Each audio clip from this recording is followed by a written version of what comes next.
Nous allons faire ensemble deux premières lectures assez courtes, mais à mon sens qui doivent être lues car elles sont similaires. Nous lisons un premier passage dans le livre de l'Exode au chapitre 3.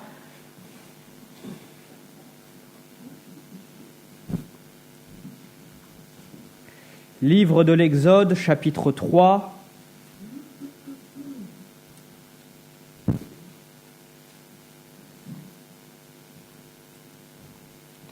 Et nous lisons au verset 4, Moïse qui va se retrouver devant la présence de Dieu.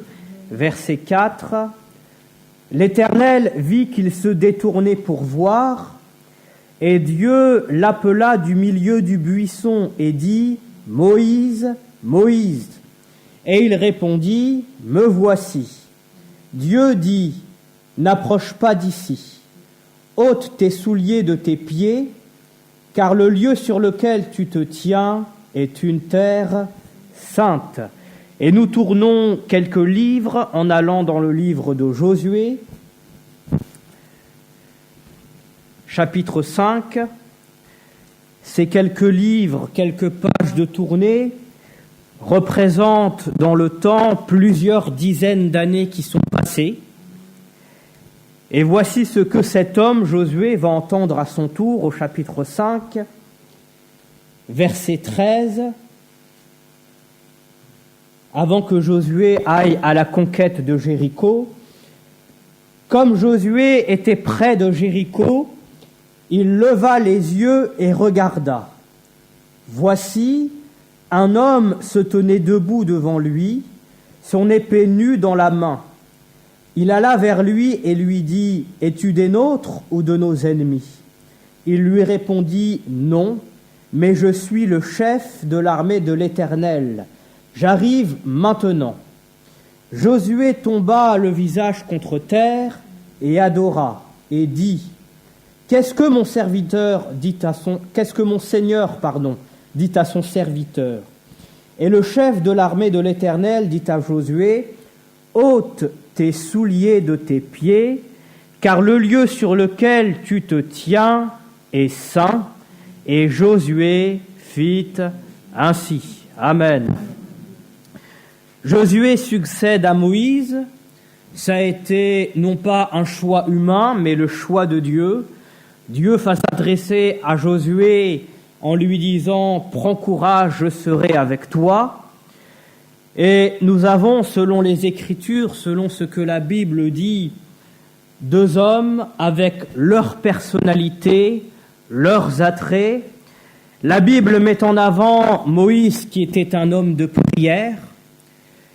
La Bible met aussi en avant Josué qui était lui un homme aguerri, un combattant, si on peut le dire ainsi et utiliser cette expression, un homme de guerre. Mais deux hommes, l'un va succéder à l'autre, deux hommes à des époques différentes, mais qui vont entendre les mêmes paroles. Dieu dit à Moïse et en son temps à Josué, « Ôte tes souliers de tes pieds, car le lieu sur lequel tu te tiens est une terre sainte. » La révélation de la présence de Dieu dans sa sainteté.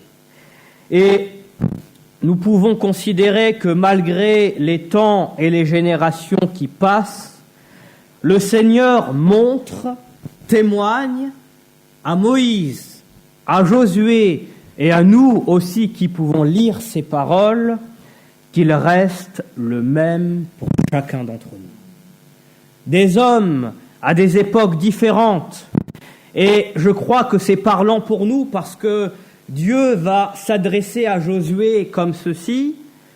Lorsque Moïse était déjà mort, la Bible nous dit que c'est Dieu qui va faire l'enterrement de Moïse et Dieu va adresser ces mêmes paroles à Josué.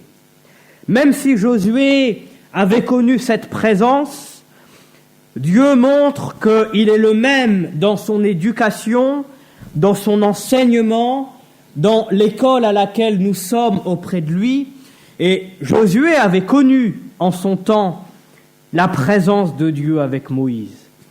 Rappelez-vous ces passages où il est dit que lorsque Moïse sortait de la tente, son serviteur Josué restait dans la tente pour être au bénéfice de cette même présence de Dieu. Pourtant, Dieu s'était révélé à Josué. Mais il fallait que, d'une manière personnelle, encore, parce que ça ne s'arrête jamais avec le Seigneur, il fallait que, d'une manière personnelle, le Seigneur se révèle davantage à Josué. Mais une révélation qui est la même, Moïse, Abraham, ces hommes qui l'ont précédé, eh bien, il va entendre les mêmes paroles que son prédécesseur. Ôte tes souliers de là, car le lieu où tu te tiens est une terre sainte. Nous avons besoin, frères et sœurs et amis, que le Seigneur non seulement se révèle, mais aussi qu'il imprime dans nos cœurs qu'il reste le même pour chacun d'entre nous. Le Seigneur ne change pas. Nos personnalités, nos caractères, notre état d'esprit, oui, il peut changer. Il peut changer dans le bon sens. Lorsque nous nous convertissons, nous passons de la mort à la vie, nous passons du péché à la sainteté, mais malheureusement, il se peut que chez certains, cela varie dans l'autre sens aussi. Du bien qu'ils connaissaient, qu'ils faisaient, qu'ils entretenaient, eh bien l'état d'esprit change, le cœur change, les pensées se corrompent. Mais si pour l'être humain ça peut se passer comme ça, le Seigneur, lui, n'est pas soumis à cela. Et parce qu'il n'est pas soumis à cela, il reste le même et il n'y a pas de changement en lui. À tel point que ses paroles aussi restent les mêmes pour nous. Comme il s'est révélé à Moïse, à Josué, eh bien, il y a pour nous une même révélation. Si le Seigneur ne change pas, cela signifie aussi que ses promesses ne changent pas. Cela signifie aussi que son action pour nous ne change pas. Cela signifie aussi que sa fidélité ne change pas. Pour chacun d'entre nous, frères et sœurs, le Seigneur reste le même. Et il veut nous le montrer, il veut nous le prouver, il veut que cela reste dans nos cœurs, peu importe dans les situations par lesquelles nous passons, si les choses changent, si les situations changent, si d'amis que nous avions qui deviennent des ennemis, eh bien le Seigneur, lui, sera toujours le même à nos côtés. Et c'est pour cela qu'il est capable d'adresser ces mêmes paroles. La Bible dit « le chef de l'armée de l'Éternel ».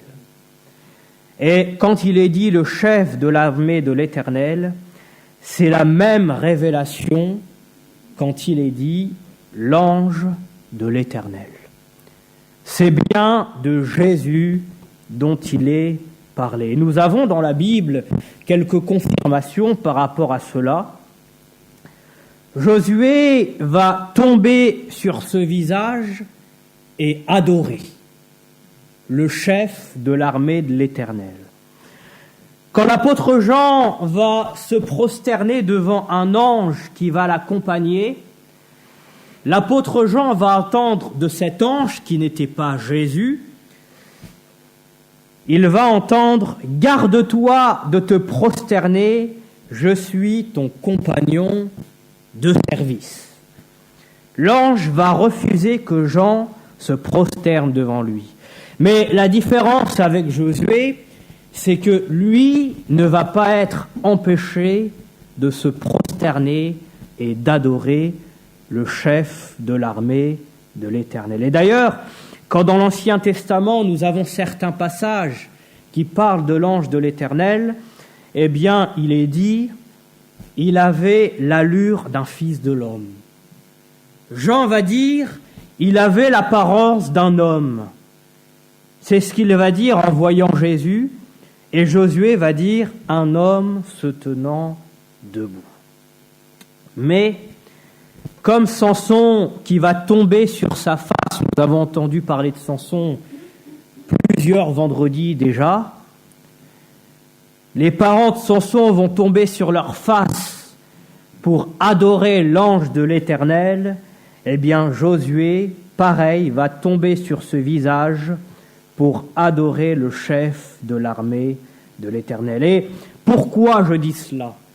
Je ne veux pas vous faire un cours de théorie, mais je vous dis cela pour faire comprendre que il y a bien des noms qui ont été accordés à Dieu, bien des noms qui ont été accordés à la personne de Jésus, son Fils, bien des appellations, l'ange de l'Éternel, le chef de l'armée de l'Éternel, mais il y a un nom qui ne change pas et qui est le même au-dessus de tous et que nous connaissons, c'est le nom de Jésus.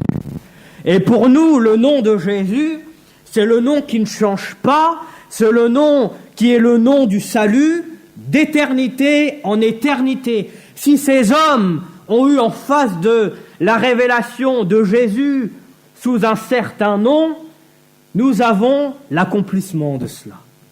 Nous avons l'œuvre du Dieu qui a envoyé son Fils pour mourir sur la croix, et c'est Jésus. Jésus reste le même. Il n'y en a pas eu deux différents, un dans l'Ancien Testament ou dans l'Ancienne Alliance et un dans la Nouvelle Alliance. Cela a été toujours le même, la même personne, les mêmes sentiments, le même caractère, le même désir d'être auprès de nous, le même désir d'exaucer nos prières, le même désir d'agir en faveur des fils de l'homme. C'est le même. C'est le même pour nous aujourd'hui. Alléluia. Mais oui, le Seigneur ne change pas. Et c'est vrai qu'en lui, il n'y a pas de changement. Et je crois que si nous réalisions cela pour nos vies, eh bien, nous comprendrions déjà que lorsque le Seigneur nous a promis un exaucement, le Seigneur le fera. Lorsqu'il nous a promis qu'il agirait en notre faveur pour nous sauver, pour nous délivrer, pour nous consoler, il le fera. Lorsque le Seigneur nous dit qu'il est avec nous, qui sera contre nous, il est avec nous du début jusqu'à la fin. C'est ça le Seigneur qui ne change pas. Venez avec moi dans l'épître de Jacques au chapitre 1er. Nous allons lire un passage ensemble dans cet épître. Peut-être que certains savent déjà le passage que nous allons lire. Épître de Jacques, chapitre 1er, verset 17.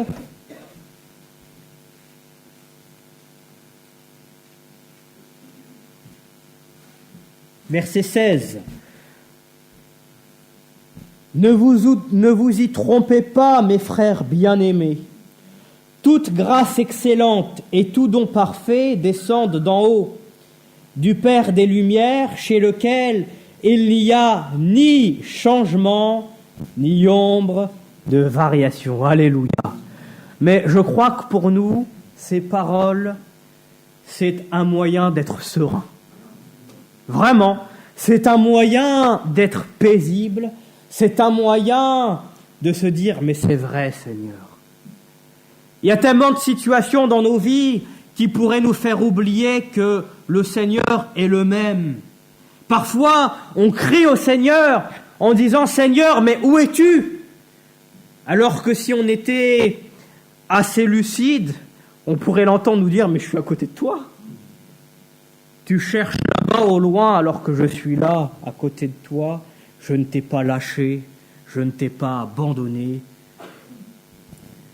Lorsque Daniel s'est retrouvé dans la fosse au lion, il va dire, non pas avec un cri « Seigneur, où es-tu ?» mais il va dire que toute cette nuit, Dieu était avec lui pour fermer la gueule de ces lions. Et il aurait pu dire à Dieu, mais tu as vu tout ce que j'ai fait pour toi, et maintenant je me retrouve dans la fosse. On n'aime pas la fosse. Déjà le mot la fosse, c'est pas un beau mot dans ce qu'il représente. Eh bien parfois c'est dans la fosse que Dieu nous montre sa fidélité. Parfois, c'est dans la fausse que Dieu nous montre qu'il ne change pas. L'ange de l'Éternel campe autour de ceux qui le craignent. Mais il campe pour ne trouver en lui aucune ombre de variation. Lorsque l'apôtre Jacques dit « ne vous y trompez pas », littéralement cela signifie « ne vous égarez pas, ne soyez pas conduits dans l'erreur, n'écoutez pas les faux raisonneurs. Ne vous y trompez pas ». Mais frères et sœurs, voici une question que je vous adresse. Vous n'avez pas besoin de me répondre à moi, mais répondez dans votre cœur, ce serait déjà bien. Quelle parole mérite notre attention? Les égareurs? Allez, je vais utiliser une expression qu'on connaît un peu plus. Les consolateurs fâcheux? Job y a eu droit, et quel consolateur fâcheux! Toutes les paroles qu'ils ont dites, on pourrait en faire une prédication. Toutes les paroles qu'ils ont dites, ce serait un bel enseignement. Mais ils n'étaient pas inspirés. Ils n'étaient pas inspirés pour témoigner de ce Dieu qui, dans la situation que Job a vécue, restait le même. Quelle parole mérite notre attention? Les égareurs ou le Dieu qui ne change pas? Car si nous considérons que toute grâce excellente, tout don parfait viennent de Dieu, nous confessons aussi donc que l'auteur de ces paroles est aussi parfait et invariable, n'est-ce pas? Non, c'est pas le cas pour vous? Ben oui, si nous lisons la parole et que nous croyons en ses promesses, nous considérons qu'elle ne change pas, n'est-ce pas? Alors nous considérons que tout don parfait et toute grâce excellente qui vient de Dieu, eh bien l'auteur est tout aussi parfait et excellent. Quand dans l'Écriture, dans l'Ancien Testament, il est dit « Dieu est un feu dévorant et un Dieu jaloux », et que nous lisons dans le Nouveau Testament, à propos de Jésus, ce sont les disciples qui vont s'en rappeler, « Le zèle de ta maison me dévore ». Il n'y a pas de changement en Dieu. Lorsque nous lisons dans l'Ancien Testament, vous m'invoquerez et je vous exaucerai. Et que Paul, en s'adressant aux Romains, va dire « Car quiconque invoquera le nom du Seigneur sera sauvé ». Dieu change, il reste le même. Les mêmes paroles, le même exaucement, la même action, la même volonté de déchirer les cieux pour agir en notre faveur. Ça, c'est notre Dieu. Ça, c'est notre Seigneur. Ça, c'est Jésus. Il y a bien des exemples encore, mais si je les citais tous, je ne suis pas sûr d'avoir toute la journée. Mais déjà, frères et sœurs, ces exemples doivent être parlants pour nous. Montrent que rien ne change pour nous. Et il y a une parole qui a retenu mon attention encore pour nous ce matin. C'est une parole de Jésus. Venez avec moi dans l'Évangile selon Matthieu, au chapitre 24. Évangile selon Matthieu, chapitre 24, est une parole que nous lisons en l'interprétant de la bonne manière, mais en pensant à cette parole-là, j'ai vu aussi une autre manière possible de l'interpréter. Matthieu, chapitre 24, et nous lisons au verset 34.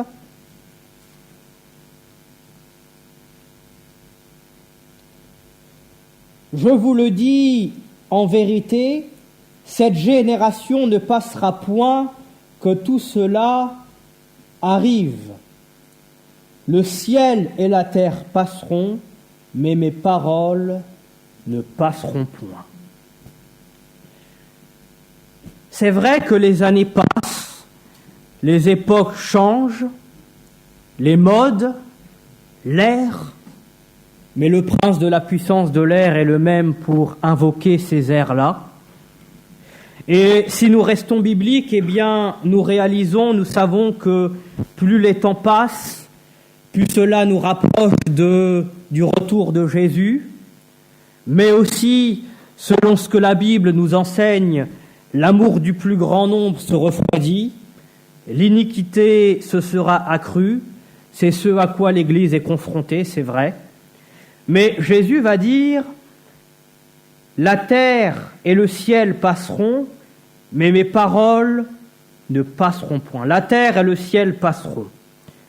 Je crois que cela est même une pensée concernant notre éternité et le royaume des cieux.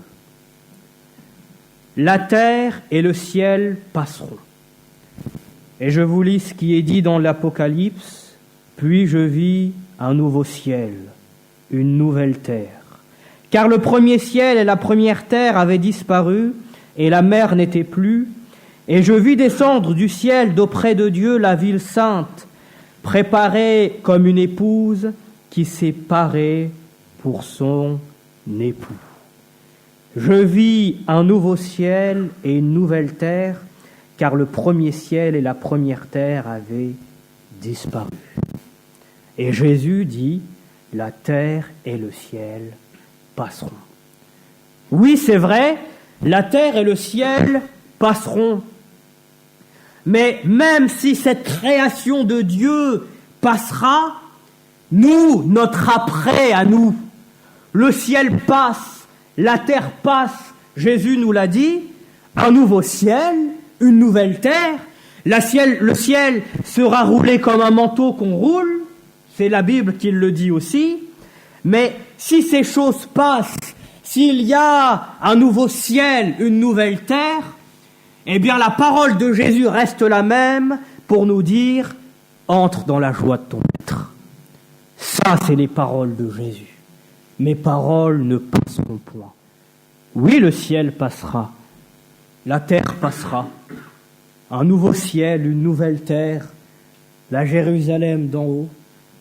Mais Jésus, lui, dans sa personne et dans sa parole, ne passera pas. Un après où nos yeux le verront. Un après où nous le connaîtrons comme il nous a connus.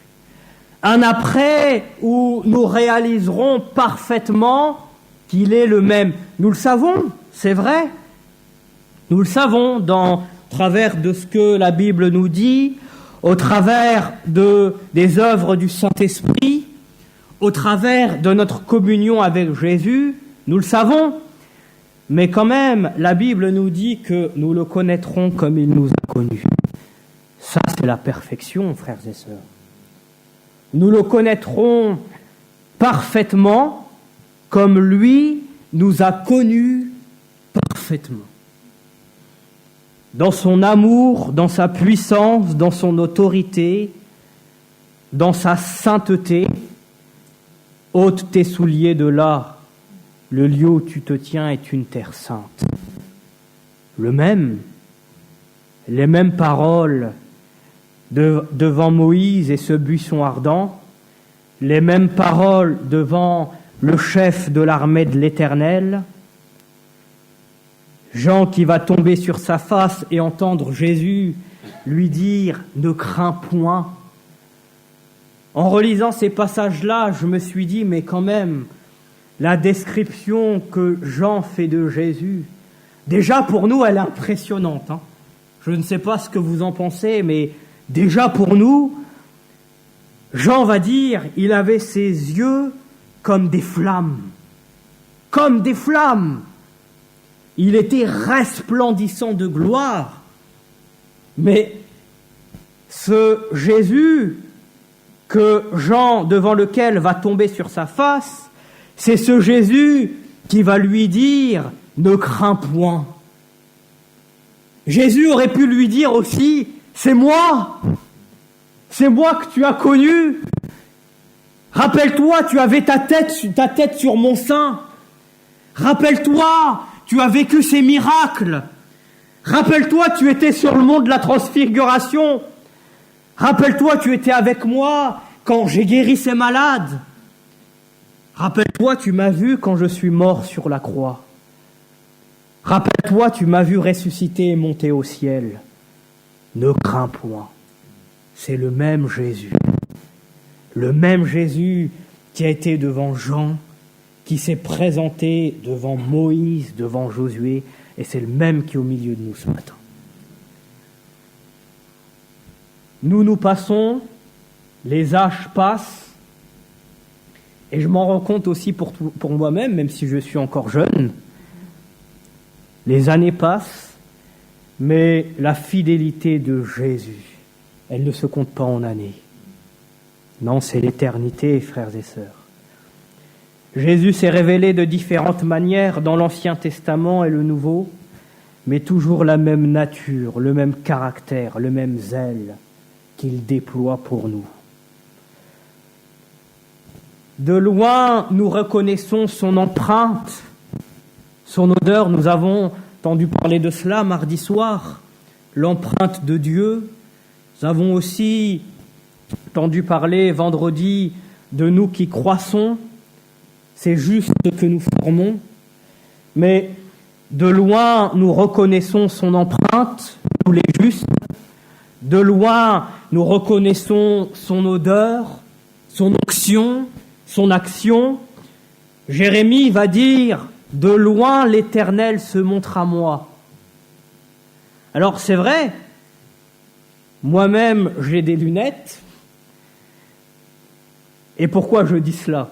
Parce que selon la qualité de nos yeux, eh bien nous pouvons voir certaines choses au loin, mais plus ça se rapproche, plus l'aspect change. Parfois ça change en bien, mais j'ai l'impression que plus souvent ça peut changer en mal. On est déçu, pourquoi pas ?